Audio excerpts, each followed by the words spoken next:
하창봉 대표 모시도록 하죠. 어서 오세요. 안녕하십니까. 네. 양기가 딸리다뇨. 안 달리십니까? 하양기입니다. 예? 하양기. 하양기? 그 뭐야? 하양기. 하향으로 간다. 하양기가 아니라 하양. 하양기. 그래 어디 그대의 양기를 보여줘봐요 오늘.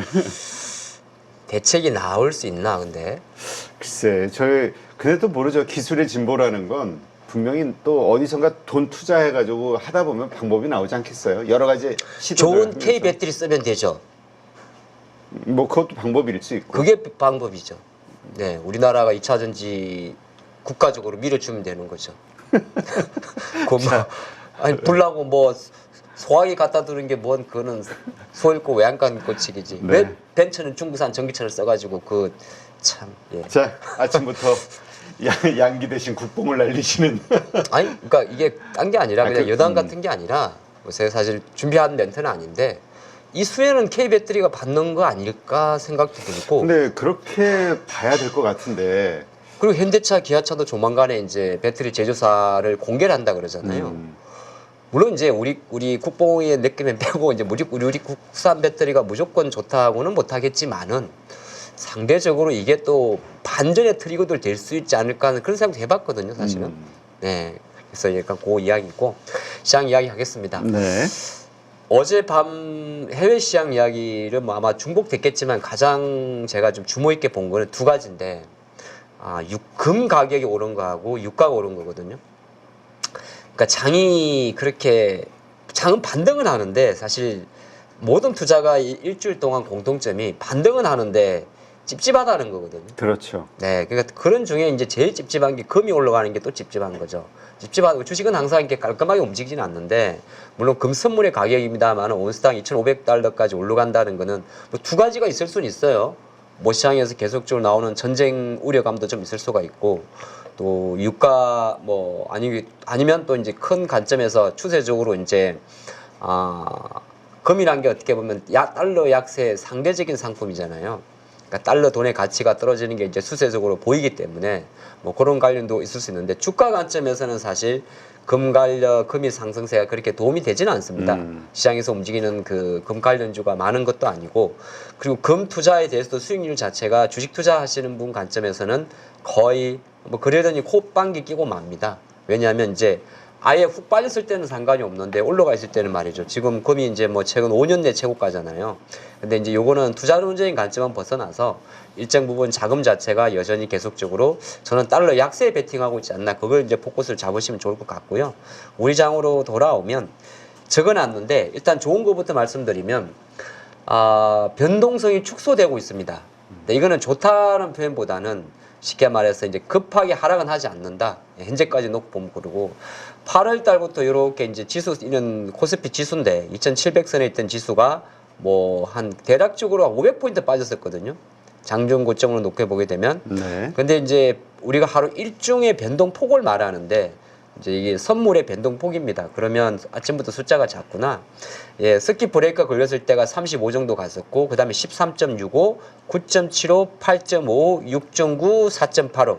이게 무슨 말이냐면, 이제 일주일 정도가 지나면서 시장에서 들어오는 자금의 수급 자체가 계속적으로 변동성을 축소한다는 겁니다. 그러면은 뭔가 나쁘게 보면 뭔가 그렇게 강력한 매수는 안 들어오는 거고, 좋게 보면 급한 매도 포지션은 좀 들어오지 않는다는 겁니다. 그런 과정에서 이제 외국인들은 여전히 이제 그때 들어왔던 상당히 공격적인 선물 시장에서 이제 2만 계약 매도 이후에 환매수를 하면서 일정 부분 만기를 좀 해소했고 여전히 주식을 많이 갖고 있지 않습니까? 우리나라가 지금 재력적으로 한 700주 이상 갖고 있겠죠.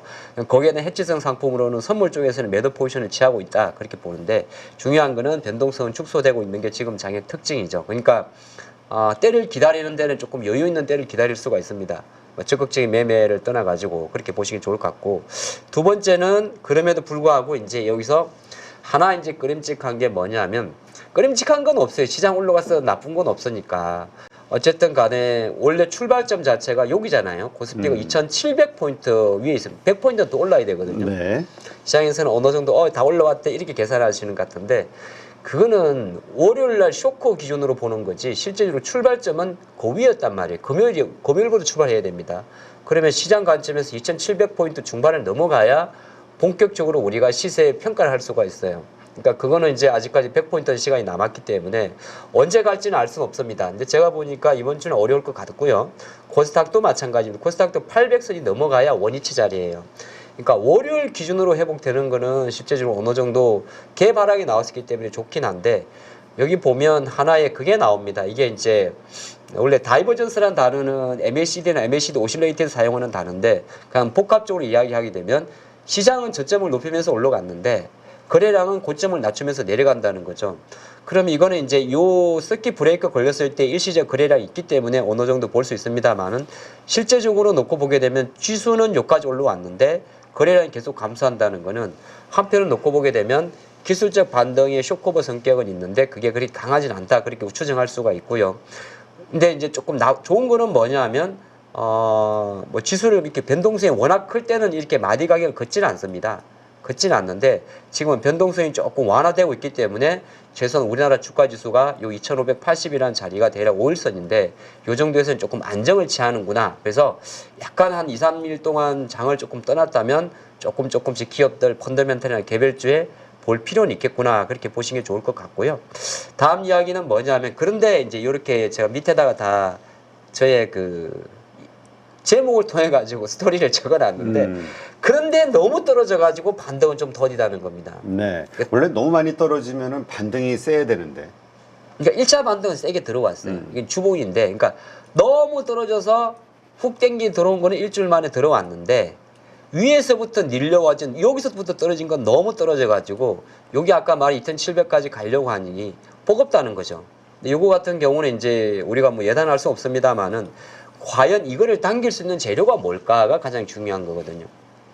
혹시 뭐라고 우리 투자분들은 생각할지 모르겠어요. 과연 오늘 밤에 발표되는 물가 지표일까? 아마 아닐걸요. 혼자 이제 반문을 하는구나. 자. 나이 들어가는 현상 중에 하나가 혼잣말을 하는 거라든지. 근데 이제 내일부터 저희가 이제 그 우리나라 자본시장법이 바뀌어가지고 제가 이제 혼자 노는 법을 더 익혀야 돼요. 아, 진짜? 예, 다른 여기 내일부터인가요? 예, 8.15 모니터는 상관이 없는데 여타 다른 경제 매체에서는 모든 이제 그게 좀 있어가지고. 아니, 우리도 저쪽 8.15 캠퍼스 뭔가 지금 변화가 와야 돼요. 네, 그래서 지금 이제 자문자답형을 하고 있는 겁니다. 연습을 해야죠, 저도. 자, 그래서 보면 참 슬프다고. 누구를 위한 법입니까? 아니, 예. 우리는 계속해서 반복해서 나오는 얘기인데 어떤 문제가 생기면은 그 문제를 해결하는 가장 쉬운 방법이 없애버리는 거야. 가장 강력. 아니, 그러니까 아까도 그랬잖아요. 전기차가 배터리가 벤츠차가 불이 났으면은 원인을 조사해서 벤츠한테 그걸 해야지. 갑자기 전기차를 지하 주차장에 주차하지 말라뇨. 예를 든 거예요. 그러니까 지금 우리가 이래서 스타트업들이라든가 네. 새로운 어떤 산업이 성장하기가 참 애매한 게 하다가 뭐 하지 말라는 게 너무 많으니까 법에 걸리니까 그게 제일 쉬우니까 사실은. 그게 쉽거든. 공무원들이 일할 때 네. 그냥 하지 마. 이게 제일 쉽거든. 네, 그래서 일단 벙어리 연습 중입니다. 네. 자, 그렇게 보겠고, 그래서 너무 떨어져 반등이 터지는 건 뭐냐? 우리가 큰 흐름으로 봐야 되는데, 어쨌든 7월 12일이라는 이 출발점은 2,900포인트에서 2,400포인트까지 온 거, 800 중반에서 700포인트 온 모든 출발점은 이 친구잖아요. 예, N이잖아요.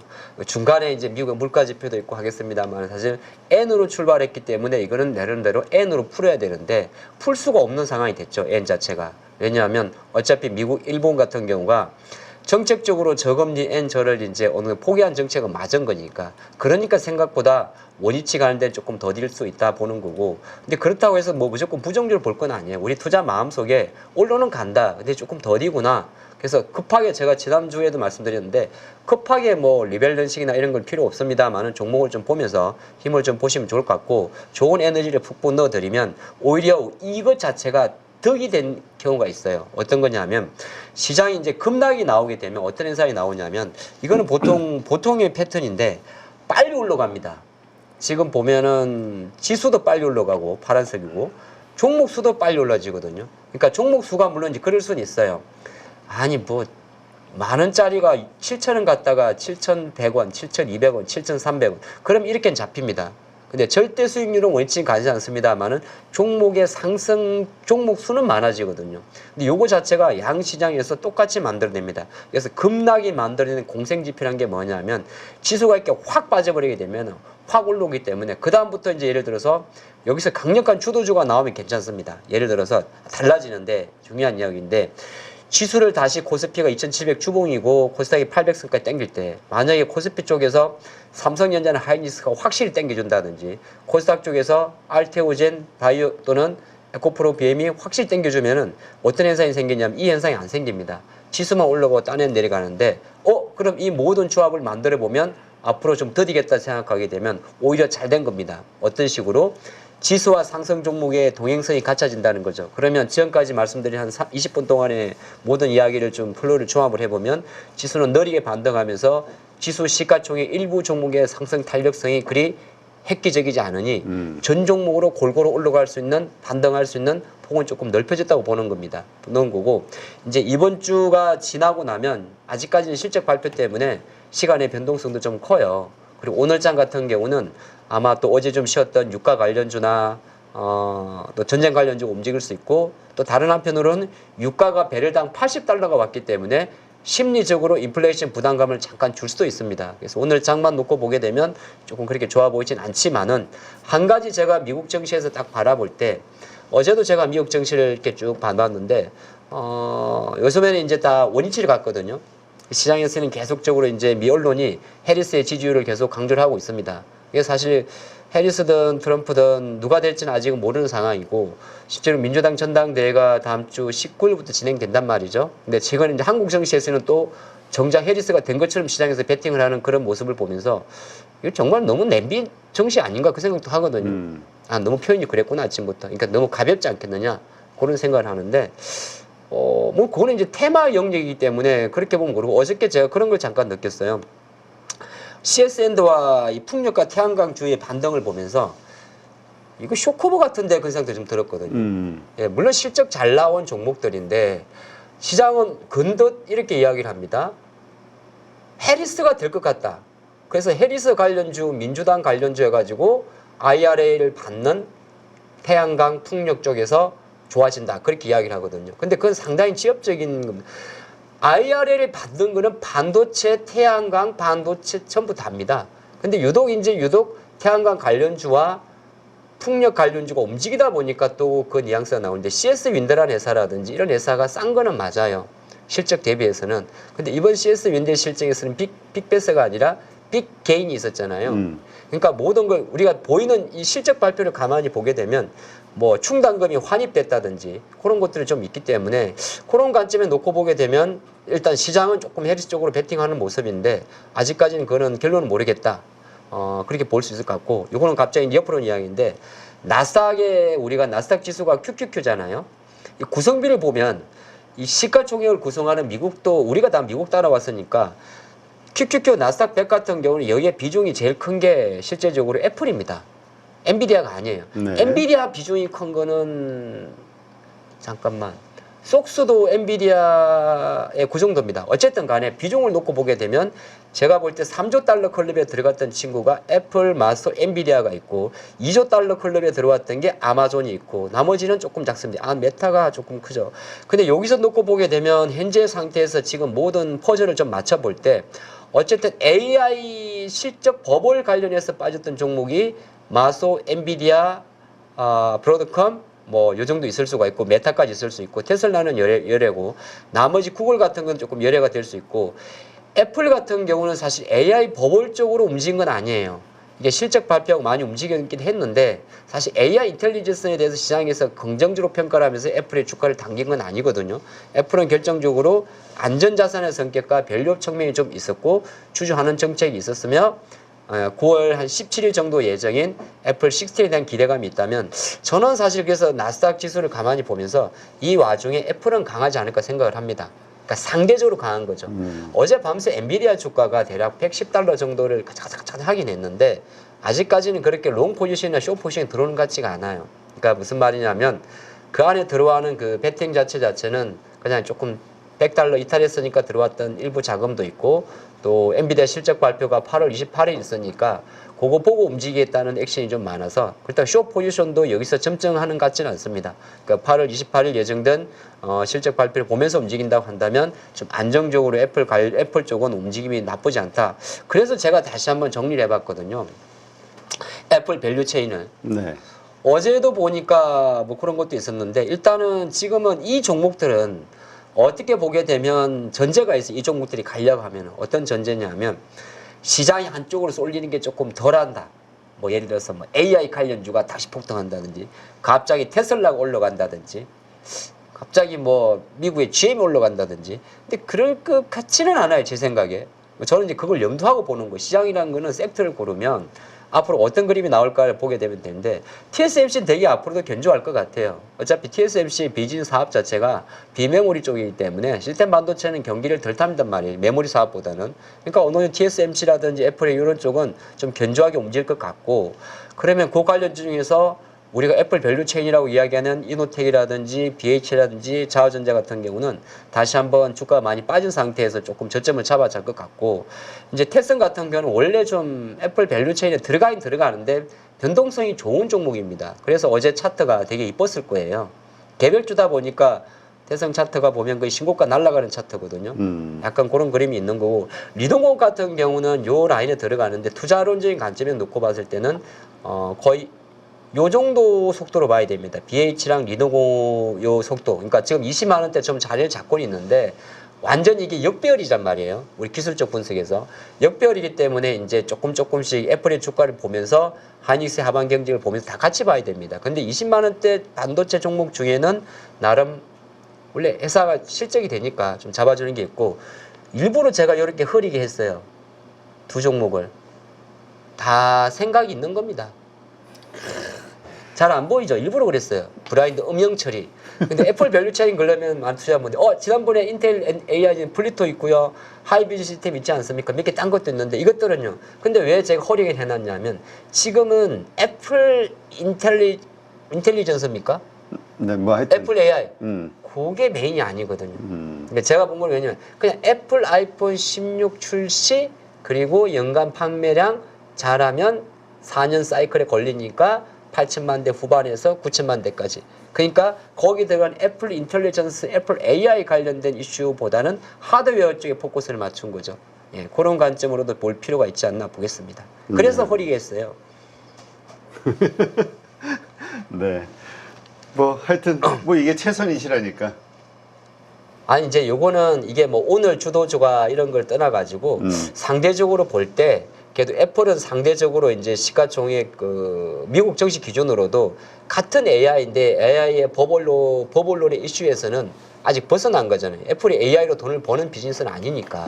그래서 그 관점에서 상대적으로 강하지 않을까. 그러면 우리가 좀 느리지만은 전기전자 한 대형주 내에서도 삼성전기보다는 이노텍 이런 종목들이 좀 긴 호흡으로 본다면 조금 지금의 자리가 어느 정도 중기적 관점에서는 좀 접근해 볼 만하지 않을까 그 이야기입니다. 네. 결국 우리가 애플 그쪽에 기대하는 거는 그 많은 거기서 AI 네. 그 소프트웨어 업체들의 서비스들이 자꾸 이제 나와서 이게 이제 실생활에 퍼져나가는 네. 그걸 이제 기대하는 건데 그럴 만한 틀이 만들어졌느냐? 일단은 그래도 새로운 기종이 나오니까 잘 될까요? 근데 애플은 뭐 삼성처보다는 조금 더 디자인이라든지 앱 쪽에서 더 강화하니까 콘텐츠를 네. 충분히 한번 그래도 제2의 AI 붐이 불지 않을까라고 일단은 추정을 합니다만은 주가는 강합니다. 자, 일단 어때? 이제부터 그러면 내일서부터는 뭐 한경이나 이런 데서 채팅창 없이 그냥 혼잣말로 하는 겁니까? 네. 채팅창 사라져요? 그래서 이제 저의 연기력이 되게 필요합니다. 오늘 좀 어떠셨는지 모르겠어요. 자, 별 하나 던져주러 갑시다. 오늘 마임을 좀 해야 됩니다. 네. 아, 채팅창 아예 없어요? 네, 그렇습니다. 알겠습니다. 자, 수고하신 우리 양봉 선생님. 화이팅입니다. 네, 화이팅입니다. 네. 자, 오늘 시장 양봉 가죠? 그건 잘 우리 이주연 대표님께서. 네. 자, 채팅창 사라지면서 의기소침해지신 우리 양봉 선생님. 안녕.